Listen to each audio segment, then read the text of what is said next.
നിരപരാധികൾ ആ കേസിലുണ്ടെന്ന് ഞങ്ങൾക്ക് പൂർണ്ണ ബോധ്യമുണ്ട്. ആ കേസിനെ രാഷ്ട്രീയമായി ഉപയോഗിക്കുകയാണ് UDF ചെയ്തത്, BJPക്കാർ ചെയ്തത്. ഞാനതാ ചോദിക്കുന്നത്. അതുപോലെ എത്ര സംഭവങ്ങളുണ്ടായി.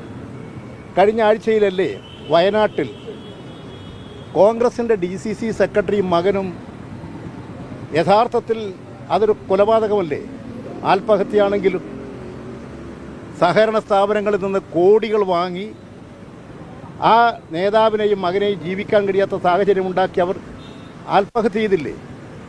ഇരട്ട കൊലപാതകമല്ലേ? എന്താ ആരും പ്രതികരിക്കാത്തത്? എത്ര ഭീകരമായ സംഭവമാണ്.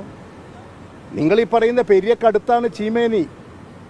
5 പേരെ പാർട്ടി ഓഫീസർക്കാർ പിടിച്ചുകൊണ്ടുവന്ന് വെട്ടി നുറുക്കി പെട്രോൾ ഒഴിച്ച് ജീവനും കൊണ്ട് പുറത്തേക്കോടുന്ന ആളുകളെ പിന്തുടർന്ന് ചെന്ന് പെട്രോൾ ഒഴിച്ച് കത്തിച്ച് കൊന്ന സ്ഥലമാണത്. കോൺഗ്രസ് നടത്തിയിട്ടുള്ള ക്രൂരമായിട്ടുള്ള നടപടിയാണ്. ഈ ഭീകരത കേരളത്തിൽ സൃഷ്ടിച്ചതും കൊണ്ടു നടന്നതും കോൺഗ്രസ്സാണ്. ഇവിടെ നടന്നിട്ടുള്ള സംഭവങ്ങളെ, ചില സംഭവങ്ങളെ രാഷ്ട്രീയ താല്പര്യങ്ങൾക്ക് വേണ്ടി എടുത്തുപയോഗിക്കുന്നു. പാർട്ടി നേതാക്കന്മാരെ പ്രതികളാക്കി രാഷ്ട്രീയമായി തിരിച്ചുവിടാൻ നോക്കി. നിരപരാധികൾ കേസിൽപ്പെട്ടാൽ സ്വാഭാവികമായും ഞങ്ങൾക്ക് ബോധ്യമുണ്ട്.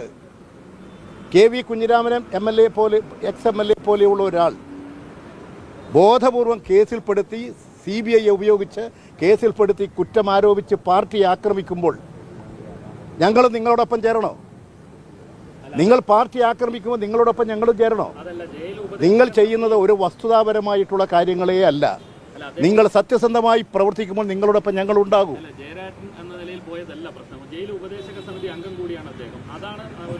ഒരു ജയിൽ ഉപദേശക സമിതി അംഗത്തിന് ഇപ്പോഴും ജയിലിൽ പോകാനും കാര്യങ്ങൾ അന്വേഷിക്കാനും അവകാശമുണ്ട്. അതിലെന്തെങ്കിലും നിയമവിരുദ്ധമായ കാര്യം അദ്ദേഹം ചെയ്തതായിട്ട് എനിക്കറിഞ്ഞുകൂടാ. നിങ്ങൾ മാധ്യമപ്രവർത്തകരാണ്, ഗവേഷണ സ്വഭാവമുള്ള മാധ്യമപ്രവർത്തകരുണ്ട് നിങ്ങളുടെ കൂട്ടത്തിൽ. നിങ്ങൾ ഇതെല്ലാം സംബന്ധിച്ച് പരിശോധിക്കൂ. ഞങ്ങൾ എന്നും ജനങ്ങളുടെ പക്ഷത്താണ്.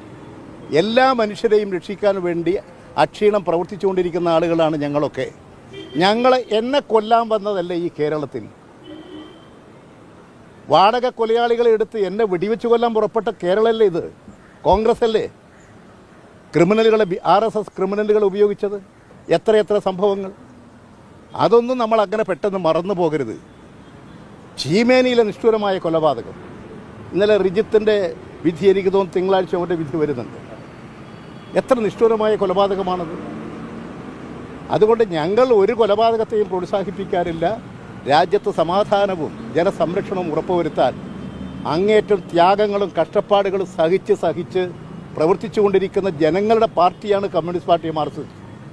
ആ പാർട്ടി എപ്പോഴും നീതിയുടെ പക്ഷത്തായിരിക്കും, ജനങ്ങളുടെ പക്ഷത്തായിരിക്കും.